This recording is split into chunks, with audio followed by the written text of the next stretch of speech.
Kai, a young boy, desperately rushes into Kuma's Adventurers Guild, begging for help. His poor village is under a Black Viper's attack.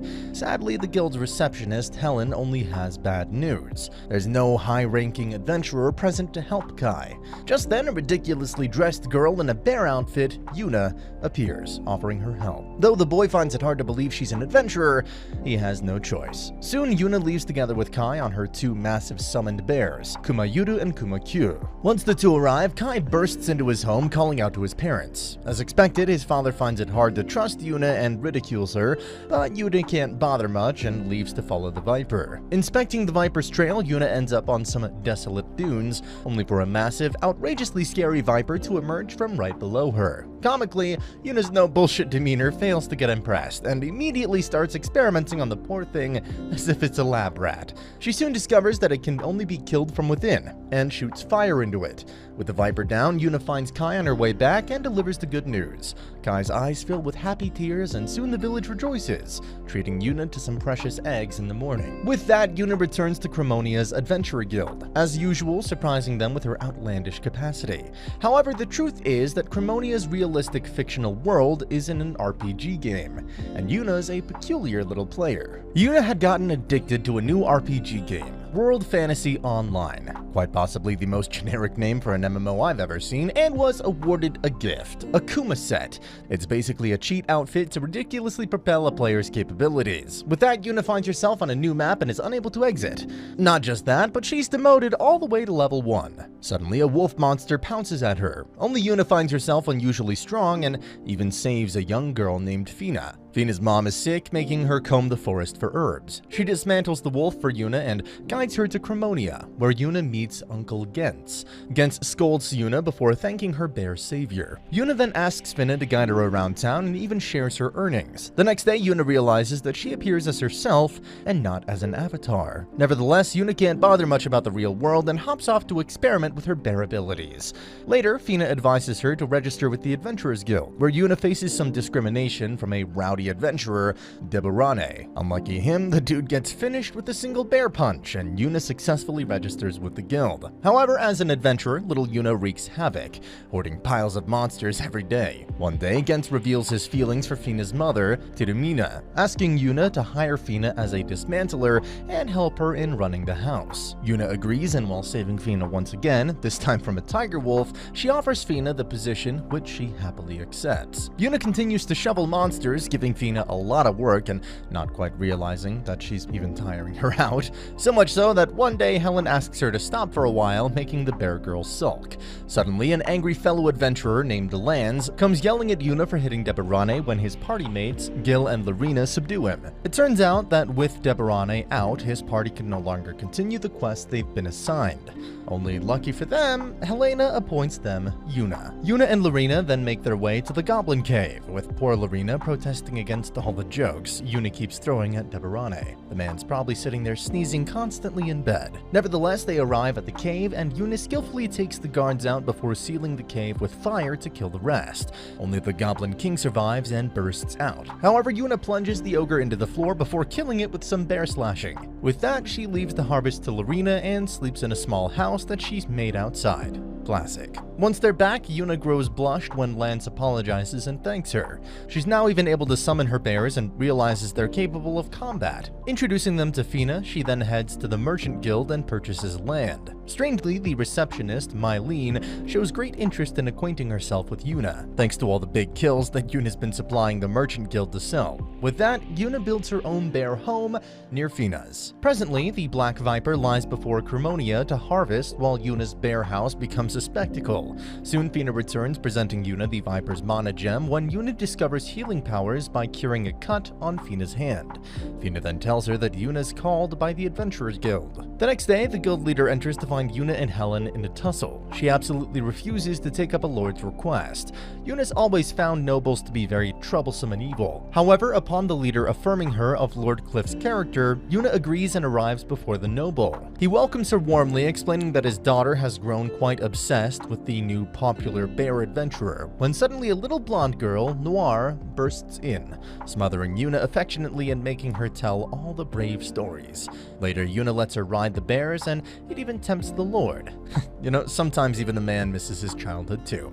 Nevertheless, he asks Yuna to give him the Viper's Mana Gem, wishing to gift it to His Majesty on his upcoming 40th birthday. Only Yuna declines, but hands him the Goblin King's sword instead. In exchange, she asks for his assistance if she ever needs one in the future, and Lord Cliff accepts. Sadly, Yuna returns that day to find a disturbed Fina at her door. Tidamina has been getting worse, with Gens being out trying to desperately find herbs. With no hope and Fina and her little sister, Shuri, bawling, Yuna tries healing Tidamuna. She soon realizes that she needs to target the root of Tidamuna's illness and miraculously heals her entirely. The happy family, including Gens, embraces in a happy, sad hug while Yuna finds herself wanting to protect their smiles. Yuna wishes she could supply Tidamina with eggs for a speedy recovery, only they're a rare commodity only available in Kai's village. That's when she notices a new ability, a bear teleporting gate, and just like that, she procures the eggs and hands them to Fina. Fina's the only one who she tells about the bear gate and soon takes her to visit Kai's village. However, this time she finds a group of dirty, hungry orphans standing in the market and waiting for customers to hand them leftovers. Yuna's kind heart takes her to the orphanage where the director and Miss Liz inform her of the funds that Lord Cliff cut them off from. Yuna's absolutely angered knowing that the nobles are always evil and leaves the kids with warm beds and food for now. Back at home, Fina wishes there were more eggs, making an idea pop into Yuna's mind. She visits Mylene and purchases another piece of land, building a chicken house on it for the orphans to work on and harvest eggs to become self-sufficient. For their protection, she lets the Merchant Guild become the selling front and asks Tidamina to become the administrator. Not even the most efficient adventurer is a lazy bag. Nevertheless, her idea flourishes and soon the orphanage does too. Only Lord Cliff arrives at her doorstep, questioning why he's not allowed to buy the eggs, and upon seeing Yuna angry, he leaves. It turns out his subordinate had been hogging all the funds, but Lord Cliff fittingly holds him accountable and even bows his head before the director and Miss Liz, making Yuna feel really guilty for hating him. Good news soon sails in, and Gens finally confesses to Tidamina, who happily accepts, only to fall into a slight fight over Gens's bad eating habits. Man's been eating ketchup with his eggs. I'd be breaking that off too. To patch the two up, Fina asks Yuna to take them on a crystal flower hunt, a pretty flower that Gens, Tidamina, and their father had found at their first party. Yuna agrees and the three leave for the hunt. On their trip, Shuri buds a really brave girl, faring with snakes, nudging a beehive, and even crossing a scary bridge confidently. They soon arrive at the plain only to find none of the crystal flowers in sight.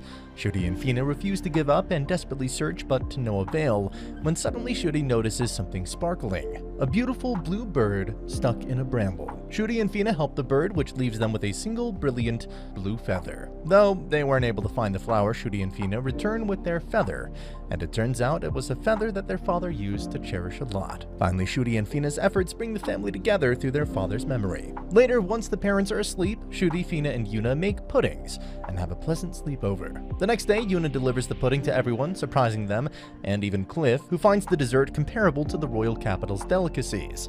With that, he asks Yuna to take Noir to the capital. Soon, Yuna receives Noir and decides to bring Fina along with her. In the start, it feels like Noir is a bit jealous of Fina's closeness with Yuna, but soon settles and makes friends. The next day, Yuna encounters and helps two nobles from monsters. Surprisingly, Noir seems to know them. It's Count Gran and his granddaughter, Misa. Immediately, the two take a liking to Yuna and ask her to escort them as well. Though Yuna doesn't want to, upon Noir's request, she agrees. The group soon arrives at the royal capital and at Noir's mother's mansion. Lord Elilara comes running out to embrace Noir, surprising Yuna with how young she is. And it looks like Lord Cliff has a questionable type, huh? Nevertheless, Noir excitedly introduces Yuna to her. Yuna also delivers the Goblin King's sword from Cliff and a letter detailing all about her.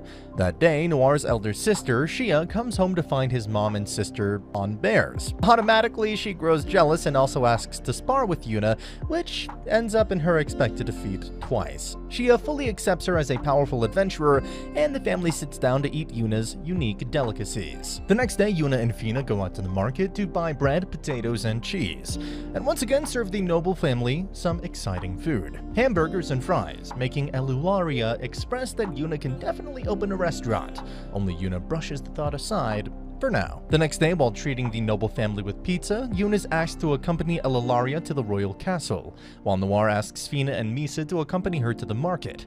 In the castle, Yuna meets the little princess, Lady Flora, and as usual becomes an automatic favorite of hers. Nevertheless, back in the market, Noir leads Misa and Fina to a printing shop. The keeper hands her bear membership cards, and that's when Noir reveals that she has made a Kuma club, with a goal to reach 10,000 members, and makes the two promise to keep it a secret from Yuna. Those little critters are becoming stalkers. However, while out in the market, Yuna finds people talking about monsters attacking those arriving for the king's birthday party. This makes Noir worried. She innocently asks Yuna to receive Cliff, who'd also be on his way to the royal capital as well. Meanwhile, at the castle, Golzam, a royal traitor, appears before the king and Eulalia, warning them of an oncoming army of 10,000 monsters that he's gathered before vanishing. Immediately, the king calls the capital's adventurer guild leader, Sanya, who starts detecting thousands of monsters on the outskirts of the city, when suddenly she picks up on Yuna absolutely ravaging them. Yuna manages to safely procure Cliff as well as defeat Gulzam and is met with an exasperated Eulalia upon returning. The two nobles immediately take her to the king, who offers her a reward. Only Yuna declines, saying she did it for her friend's sake. Nevertheless, Yuna's pudding goes popular at the Magistrate's birthday party, and he even visits them at the mansion. With that, Yuna and Fina decide to go on a last day out before leaving for Cremonia, and return to the bread bakery, only to find it closed. The two meet the owner, Morin, and her daughter Karin, who recently lost her father. After a back-crushing debt from a shady place, they're now forced to move out. Once again, Yuna feels bad and brings the two home, introducing them to her food ideas. Seeing that they've prepared it well, she offers them to work at her shop, making the two surprised and excited. They happily accept, and soon Yuna and Fina bid everyone goodbye before heading home. Back at Cremonia, Yuna immediately procures another land through Mylene, making Turamina administer it too. Morin and Karin arrive as well and grow baffled seeing the size of it. Not just that, but Yuna also invites the orphans over, and together the group cleans and readies the building. Mylene then shows them the adorable bear uniforms, with Fina naming the restaurant the Bear Haven. The place goes immediately popular, with crowds waiting in massive lines. Even with the orphans, Morin and Karin working together, Yuna finds herself giving a hand and finally closing the busy night. Sadly, Noir arrives late with Cliff, who hands Yuna the papers affirming the shady debt business will be held accountable. Yuna communicates this to Marin, allowing them to return to the bakery. Only Marina and Karin decline and wish to stay with the Bear Haven. Soon, Yuna sets off on her next adventure, to the port town of Melilla. She had grown desperate to eat some seafood and reached Mylene, who informed her of this place. Only Melilla's cut off from Cremonia through a rocky mountainous terrain with harsh weather. But it's no problem for Yuna, who makes her way while talking to Fina on her bear phone, when suddenly she finds two travelers stuck in the snow. Mr. Damon and his wife, Eula, are from Melilla and tell Yuna of the dire crisis there. They were traveling out to Cremonia in search of food after a massive kraken took over Melilla's fishing ground, and the band of thieves wreaked terror on the civilians. Yuna decides to accompany them back to Melilla, and just as they told her, the town seems to be submerged in doom. Even the Merchants Guild sells sparsely available food at high prices. However, Yuna leaves some meat for Damon's hungry family before making her way toward the Adventurers Guild. There, she finds the guild's assistant, Atolla, drinking bitter tea to make it through the crisis. She comically laughs at Yuna until the little monster whips out the guild card, making Atolla change colors lightning fast. With that, Yuna donates a whopping 5,000 wolves to Melilla and is happy to see it a bit livelier the next day. Only Yuna's now under surveillance. One night, Yuna wakes up to the bear seeming worried and realizes she's about to get ambushed. Luckily, she captures the two intruders first, who turn out to be thieves sent to take her out. Yuna is angered and interrogates them of their hideout before arriving there and wiping the troublesome men out. Immediately, Atolla gets down to interrogation, and it's only a matter of time before the Merchants Guildmaster, Mr. Zarand, turns out to be the culprit, enabling the thieves to plunder the civilians and pocket the town's valuables. Atolla had already suspected him, but thanks to Yuna, they now have evidence to arrest him. With the thieves gone, Yuna is treated to a whole Japanese meal prepared by a chef Ans at a restaurant. Poor girl almost cries tasting Japanese cuisine and learns that the land of Wa has similar dishes. Only Melila's still in a fish deficit due to the Kraken, and Yuna starts thinking of how to kill this monster. While wondering about several methods, she runs into Eula once again and is heartily invited to dinner. There, while enjoying hot pot, an idea pops into her head. She immediately rushes to Atola and asks her to get the longest rope she can get her hands on. The next day, Yuna and Atola arrive at a bowl on the cliff and tie the rope to a tree. Yuna has decided to bait the massive Kraken through the humongous worm she killed back in the royal capital. Soon the Kraken takes the bait and Yuna quickly closes off the bowl's mouth, trapping the monster. She then proceeds to boil the water, and just as she reaches her limit, the Kraken finally collapses dead. And so does a tired Yuna into Atola's arms. With the Kraken and the thieves gone, the steady supply of food resumes in Melilla, and Yuna eats Ann's dishes to her heart's content. Only she now wishes Ann's to join her as a chef. Just then, Atola appears asking Yuna for a special request. Soon Yuna arrives back in Cremonia, greeting Fina, who's already been waiting for her. To Fina's slight sadness, she rushes off straight to Cliff and puts forward Melila's request to join Cremonia. Lord Cliff finds the request impossible, but it's Yuna who once again surprises him by revealing that she's already dug a tunnel through the mountains, allowing a safe route to Melilla.